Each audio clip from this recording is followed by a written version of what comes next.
the defining game in De La Salle history to show the grit and the passion and strength with which young kids can muster, teenage boys, occurred against Long Beach Poly. Yeah, so set the scene there. I mean, that was a big deal. You know, the Veteran Stadium. You know, the stands on one side, the temporary stands, and we've had big games up here. But I mean, that whole Long Beach was ready for us. I mean, it was like a big deal. It was on the front page of the press. Go ahead, yeah.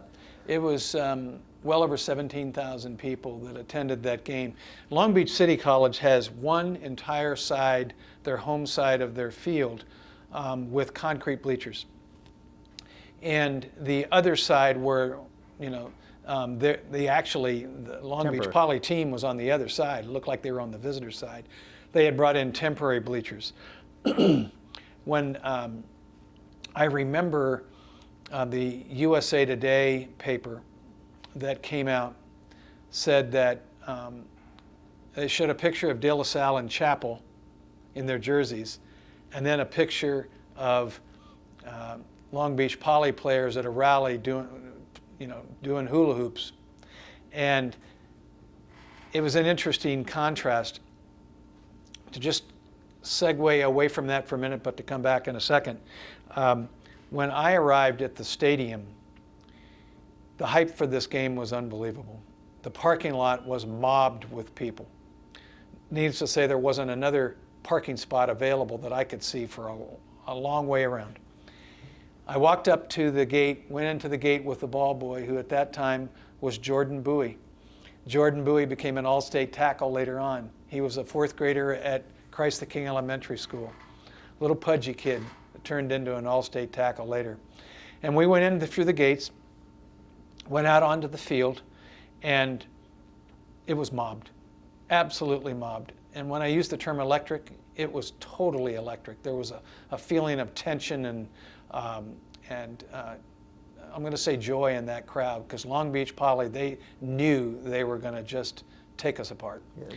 So underneath the stadium, the two locker rooms faced each other in kind of an open courtyard area.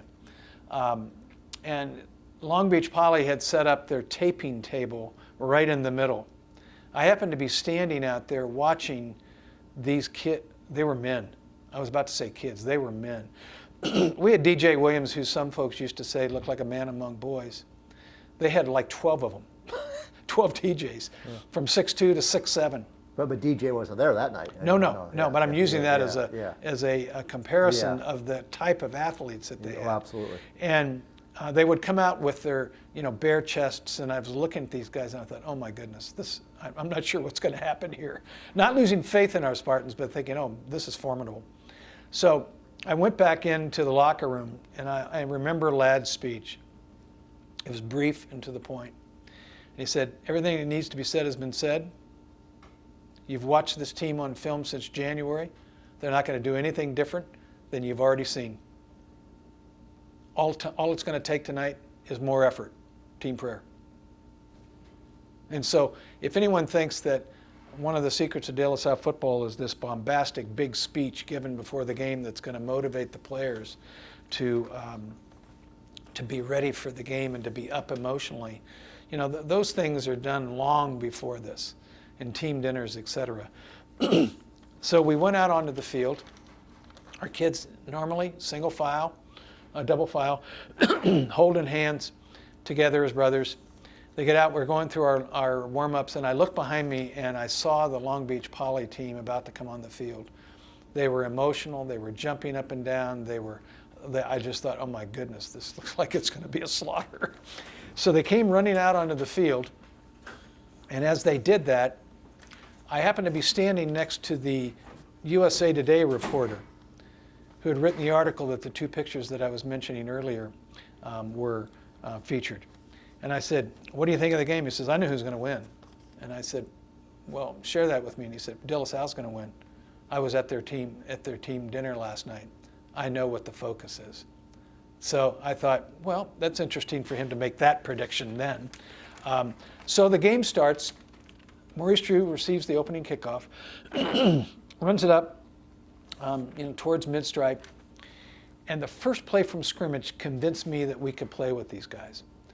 Scott Regalia, who was 5'11", 195-pound center, laid out their defensive lineman on the first play from scrimmage. This guy was huge.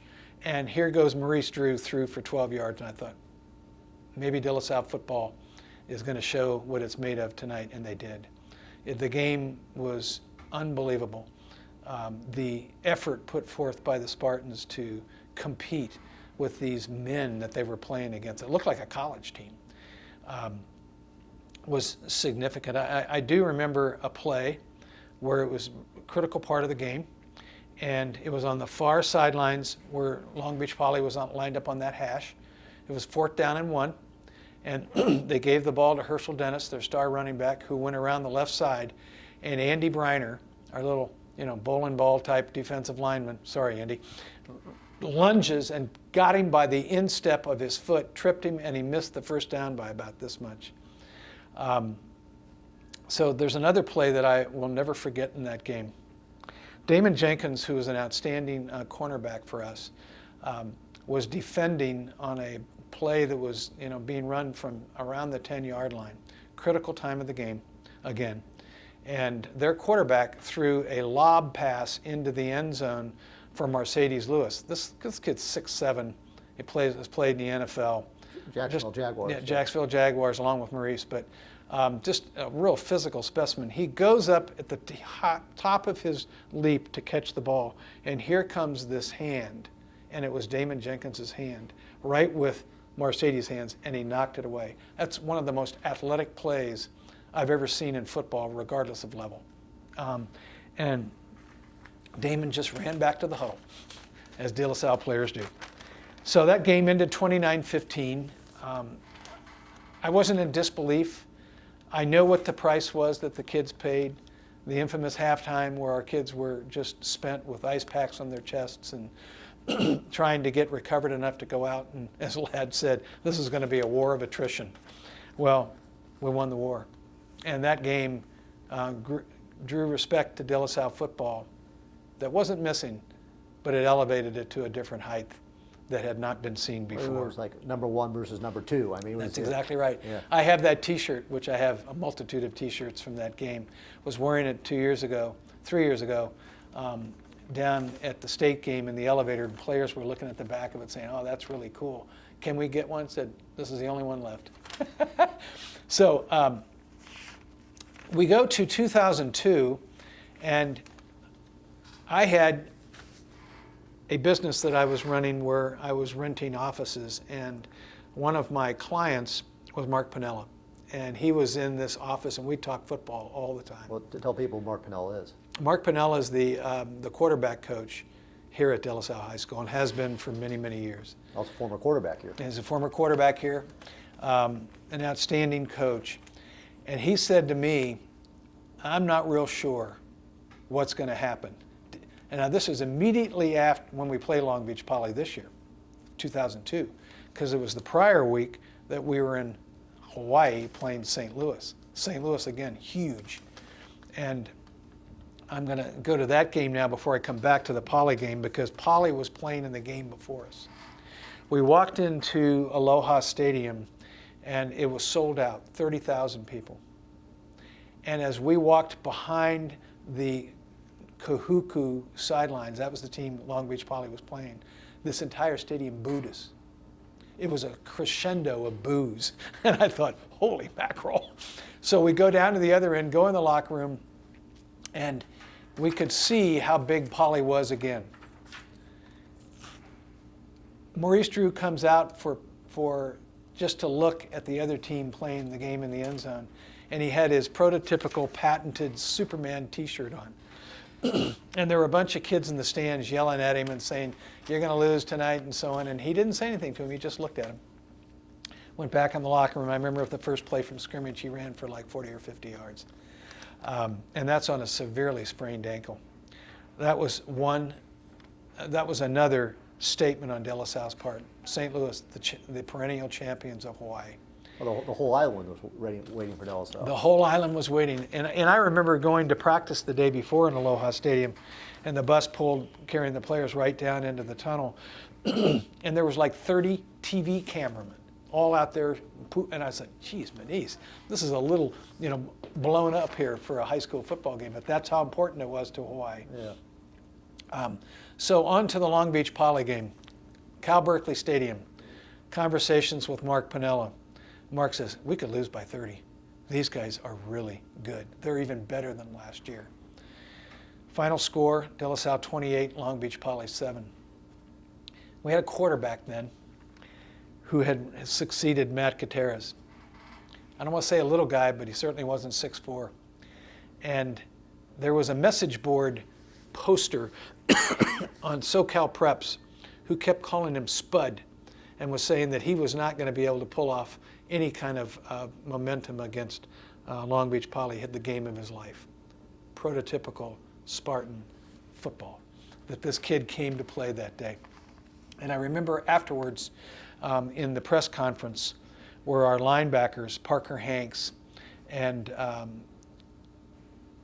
believe the other linebacker was Terrence. And so Hanks was speaking for the team and said, Coach Allenbaugh prepared us so well for this game. When they came out in all their formations, we knew exactly what they were going to do.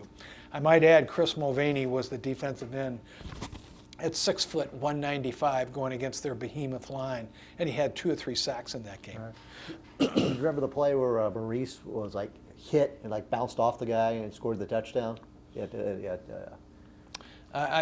My respect for Maurice Drew was really developed long before that game, but I saw him in the last drive, which, by the way, we took a knee and we didn't score, that we were driving towards their goal line. They had this big linebacker, 6'3", 240, I think his last name was Brown, and he was going full speed to the line of scrimmage, and so was Maurice. Maurice lowered his shoulder, and it was a body thump like I've never heard in the years I've watched football. And that poor kid from Poly went back over onto his jersey and over onto his shoulder.